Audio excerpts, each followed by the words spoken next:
And so you root for the Cubs. I root for Buffalo. But Josh Allen, this should be the year, the moment in time he wins. Mahomes may not make the playoffs. Burrow's not going to make the playoffs. Lamar Jackson may not make the playoffs. Justin Herbert's just trying to stay alive with that offensive line. This should be the year. But I don't think they're going to do it. And I think it reminds me, he just won AFC Player of the Week 3rd time this year. This reminds me of John Elway with Denver. John Elway had a lot of good teams. He was the most talented quarterback for a decade, his generation. And Dan Reeves was a good coach. Mike Shanahan was a better fit and a great coach. They had to upgrade from a really good coach, and he had to get Terrell Davis. And then John Elway, instead of getting blown out in Super Bowls, started winning them. That's where I feel we are with Josh Allen. I like Sean McDermott. He's Dan Reeves. It's an offensive league, man. They just, too many times, situationally in big spots, they get worked. And I like James Cook. He leads all running backs with fumbles. They can't stop the run. They're tight ends only on offense, throwing the ball down the field. He needs his Mike Shanahan, and he needs his Terrell Davis in the form of a wide receiver. Somebody who played with Elway and Mike Shanahan, Mark Schlereth, is joining us live from Denver. So you played only with Shanahan. So you didn't experience the Reeves, and I don't think John Elway's difficult, but with certain personalities, John has a strong point of view. Shanny was a better fit. I look at Buffalo. Mark, I believe this is their year. Mahomes, Burrow, you've watched them play. What's your take on my take that even though we like McDermott, I feel like it's time? Yeah, I mean, you're losing a game to the Cincinnati Bengals, who don't have a defense, a week ago. And when the going gets rough, whether it's playoff football or whether it's a game like last week, it always feels like the coaching staff says, hey, Josh, go win this game for us. Go do something remarkable. Put on your Superman cape. Make an unbelievable throw or scramble for 40 yards and beat somebody. That's what it feels like in Buffalo. And I was doing a Miami game a couple of weeks ago, and I watched Miami beat the Buffalo Bills, and I thought to myself, they can't stop the run. They aren't very good on that side of the ball. They don't have a ton of weapons for Josh Allen. And I thought from an offensive standpoint, the number of mistakes they made in the running game, the number of misidentified defenses they had, all these different things that I looked at, and I was thoroughly unimpressed with the Buffalo Bills as a football team. I was blown away by their quarterback, but thoroughly under-impressed with everything else, Colin. So I'm with you. This is the year. No Burrow, as you mentioned. No Mahomes, as you mentioned. Lamar, maybe, maybe not. I don't know. This feels like the year that if you put it all together, you could take your team to a championship game. And yet I'm with you. I don't believe they're going to make it. I think they're too flawed everywhere else, and they just rely too much on Josh Allen. The persistent and baffling reluctance to fully acknowledge the extent to which Josh Allen carries the fortunes of the Buffalo Bills remains a central, confounding theme in NFL discourse. This resistance persists even amid discussions that attempt to distribute credit, such as pointing to the contributions of running back James Cook. The entire dynamic is analytically fascinating. I have consistently maintained a specific thesis. The Buffalo Bills' organizational structure and weekly operation do virtually nothing to alleviate the monumental burden placed on their franchise quarterback. The directional flow of support is perpetually one way. Josh Allen must conjure solutions, manufacture plays, and shoulder an inhuman load to compensate for the team's deficiencies, thereby making life easier for the Bills. He receives little in return by way of schematic or strategic alleviation. This reality becomes particularly egregious when the team fields a subpar defense, as it currently does. A failing that is frankly indefensible when the head coach's purported expertise and philosophical identity is rooted in that side of the ball. The very foundation of the team's intended identity is crumbling. It is a staggering hypothetical to consider. If this iteration of the Buffalo Bills were complemented by a truly elite top-tier defense akin to those possessed by Green Bay, Cleveland, Denver, or Seattle, what would be possible? With such a unit providing field position, creating turnovers, and securing stops, this could very well be the season Josh Allen ascends to the pinnacle, propelling the Bills to a Super Bowl victory. The absence of that foundational support is the single greatest impediment to that outcome. This contextual understanding is why debates following his spectacular performances often become mired in misdirection. When I highlight a game where Allen performed at an unbelievable, transcendent level, a contingent immediately pivots to crediting the teammates around him or noting defensive contributions in narrow moments. The overarching narrative of such contests, as accurately summarized by observers, is one of perpetual tension. A series of moments where the collective sentiment is, "We need something to happen. Josh, please make a play for us." The offense rarely dials up the perfect, schematically sound play at the perfect time to provide easy answers.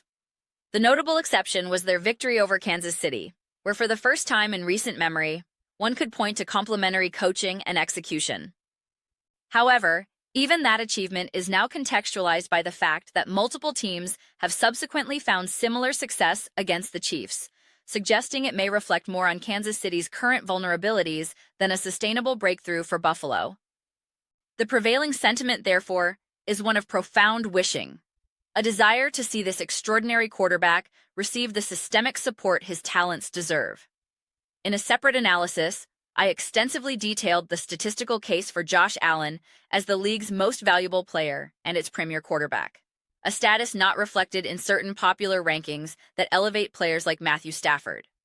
The argument is comprehensive. Allen meets or exceeds every relevant metric while carrying a burden of responsibility that dwarfs that of his elite peers. Stafford serves as the quintessential counterpoint, operating behind an elite offensive line, distributing the ball to premier talents like Puka Nacua, supported by a more effective rushing attack, a superior defense, and a more stable coaching environment. The chasm in supporting infrastructure is vast, yet Allen's output remains comparable or superior. His unique capacity to persevere and produce amidst constant imperfection is his defining trait. The inevitable retort involves citing his bad games. This is a logical dead end employed by critics lacking a substantive argument. Every iconic quarterback in history has authored poor performances. Patrick Mahomes has them. Lamar Jackson has them. Matthew Stafford and Tom Brady had them. To isolate a subpar outing and wield it as definitive proof against a player's overarching quality is an intellectually bankrupt exercise that collapses under the slightest scrutiny. My personal engagement with the MVP award is minimal, recognizing its inherently flawed nature as a media-voted honor subject to bias, incomplete viewership, and narrative whims. The inconsistencies are glaring. Jaden Daniels' heroic carry job last season didn't garner serious consideration, while Drake May's current season does. Some argue Baker Mayfield or Justin Herbert belong in the conversation over Allen. Matthew Stafford is touted as a frontrunner. These positions often disregard the holistic reality of performance. Josh Allen's statistical case is robust, and when you factor in the ancillary burdens he assumes, compensating for a lackluster run game, elevating a middling receiver core, masking defensive frailties, his candidacy becomes overwhelming. The award's vagaries, however, are less interesting than the deeper phenomenon, a persistent societal hesitation to fully embrace and acknowledge Josh Allen's sheer, unadulterated greatness. This all crystallizes in the upcoming showdown with the New England Patriots. Buffalo's prior loss to New England was characterized by a lack of discipline and systemic problems on both sides of the ball, precisely the chaotic environment Allen is forced to navigate. Now he faces a Patriots squad that is the antithesis of chaos, incredibly disciplined, meticulously prepared, and structurally sound. This matchup is the ultimate test of a quarterback's capacity to overcome not just an opponent, but his own team's institutional flaws. A victory here, with Allen leading the charge, would be monumental. It would signal that even against a model of organizational competency, his singular talent can prevail. It would force a dramatic reassessment, compelling many who have jumped on the Patriots bandwagon.